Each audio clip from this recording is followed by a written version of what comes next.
That's the reason I hide behind the mask, because I've gone through a lot of things, like how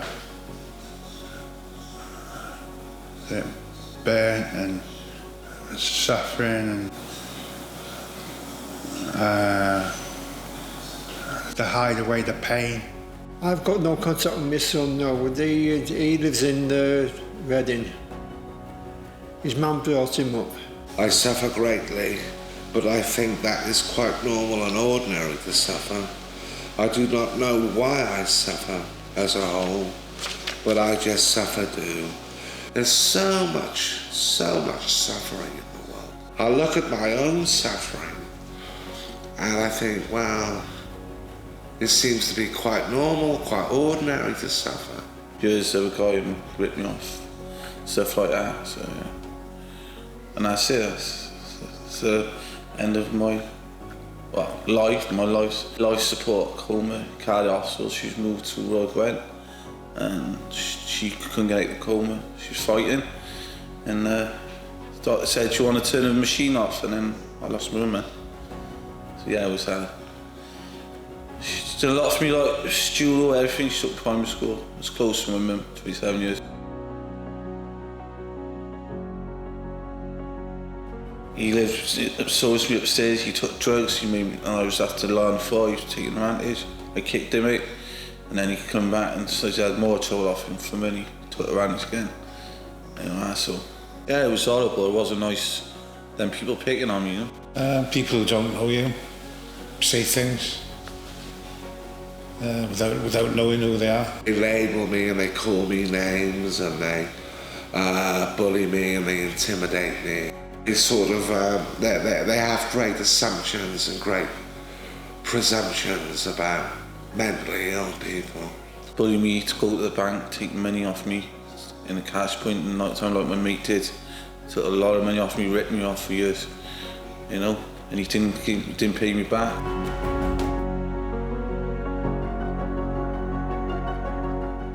When I was 5, as I said, I was sleeping rough. And I had no blankets, no sleeping bag, no nothing. I feel very vulnerable when I go out, walking about, like shopping. Like I shop at charity shops, and I always feel that I'm very, I'm a target. People target me. You know, they look at me as if I am the worst of the worst, you know. Not even the lowest of the low, but the worst of the worst, you know. I was working one Christmas, and I went to sat near to a guy. He was having an evening meal, and he walked away. He won't sit at a table with me. I see myself as being very, very alienated from society. My mother brought in a new man into the house and we didn't get on. So I left and I was living on the streets for 5. I had 3 jobs, one with the milkman, one with the farmer, and one chopping wood up and coal up and sending it on. Been ups and downs. You can have a down day. You could be, you know, ups and downs. Some days it's okay, some days it's not. Well, my mental health, I suffer from a terrible psychosis. I always feel as if I'm on the brink of dying. I perpetually, each day and night, I feel as if I'm perpetually gonna die. Well, the house caught fire, and we all moved to Gloucester, and up there I used to get mixed up with the wrong crowd. My mum tried to warn me about my girlfriend, Dawn, the one who burnt me. We had a row one day, calmed down, started messing about, pinned me on the bed, and then she got a box of matches and set me alight. And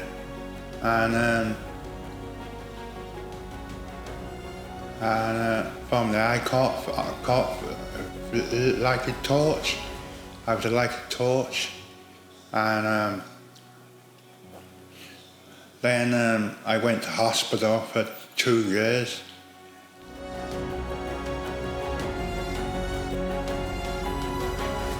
Oh yeah, they support me, they call you Big Lord, and you know, just the natural things what they do to people. They were calling me it, and if I was sleeping, they'd throw a bucket of water over me if it was raining.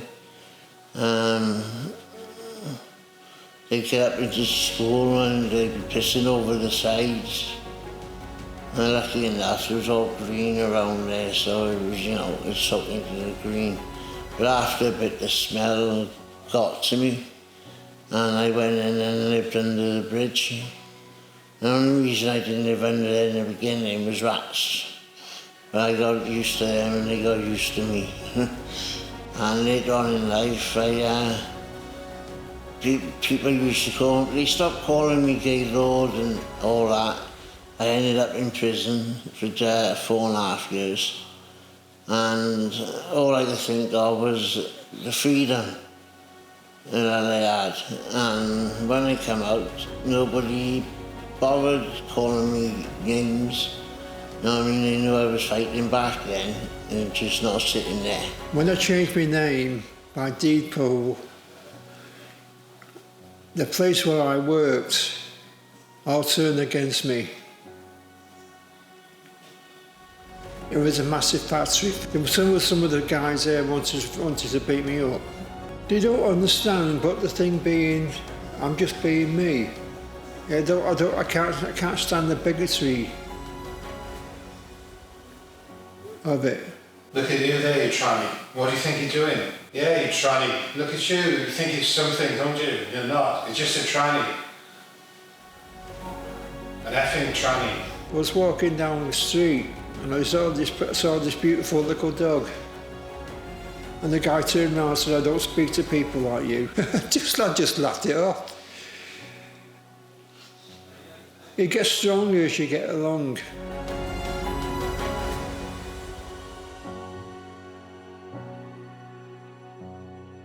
When I got up, when I moved to London, I got mixed up with the wrong crowd and ended up going to DC, the detention centre in Gloucester. I was gone there for nicking a pint of milk. I was sent to prison because I had nowhere else to go. Anybody tells you it's not lonely, it is lonely and it's hard.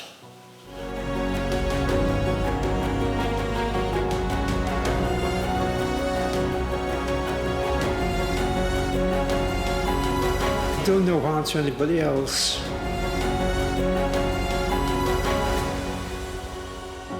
To hide away the pain.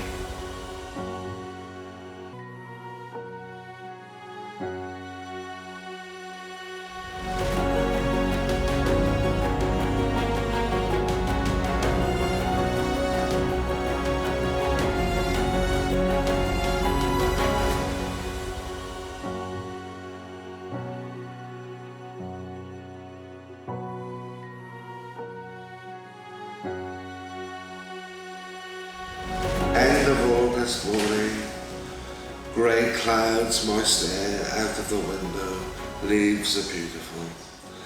Lyndon's funeral today, 26th of the 8th, 22, Langstone Cemetery.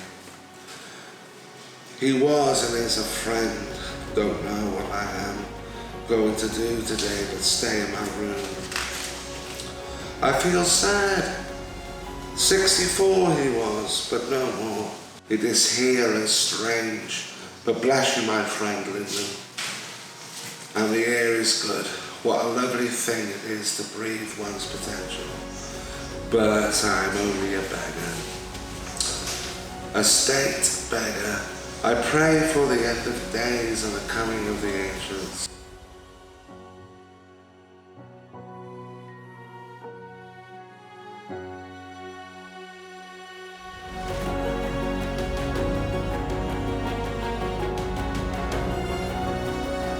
But as I say, stick to it, and with people like these are around you today, you'll get good luck and somewhere nice where you can call home.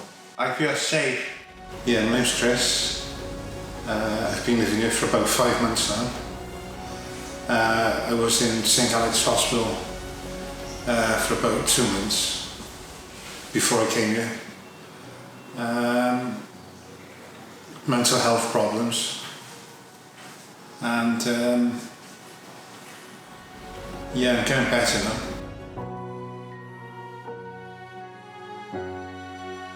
Oh, Jesus. I finally exploded there. I felt that. Voice of says what a smile of me. There was 2 Irishmen outside the clothes shop.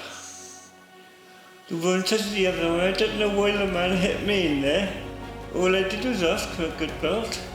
And I feel that my life is very, very meaningful if I'm cherishing other people.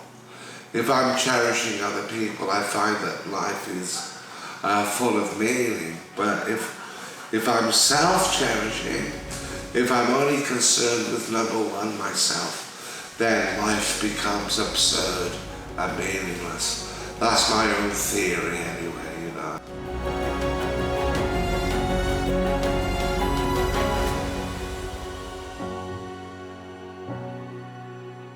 Oh, I've been here quite a while. Yeah, I enjoyed every you know, great the last, when the guys died recently. Great guy he was. Watched films together.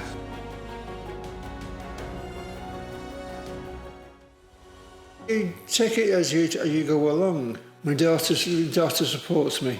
I've achieved everything I wanted to do. I've had surgery, so I've achieved that. I'm happy the way I am. It was a good life. It taught me what I knew and I know today. But it's a blessing having places like this. They make sure I'm all right. Make sure I get my food, and I got my own telly, watch my own programs that I want to watch. Bunch of good lads up here. Give me security, and make sure I don't anybody pick on me. Believe in yourself. Believe in what you need and what you want. It doesn't matter what other people think.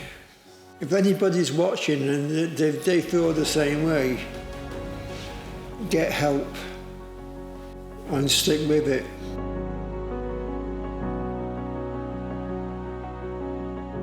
Took me a bit of time to get used to it at the moment. I enjoyed it and took part in activities. I found it very relaxing, knowing that there's people out there that's been out there. Hoping nobody else goes through what I go through. I enjoyed it, it was beneficial. Just trying to explain to somebody else what I've been through. And the way you just don't see people like that. We're no different from anybody else. It's been interesting. Which has absolutely turned my life around. Removing the mask, it's proper theatre, therapy. Yeah, it's good.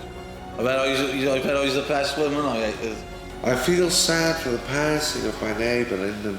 Such a feeling of absence.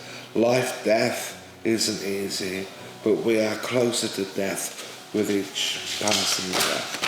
And death is famous, whether we know, very well known by all. It is an anxious age, 50 and society, everyone trying to escape that category in the mind, Father Death. But anxiety is to be endured and not escaped from. Probably anxiety, the most important word and concept you will ever learn. walking and breathing, living vividly, were full ones.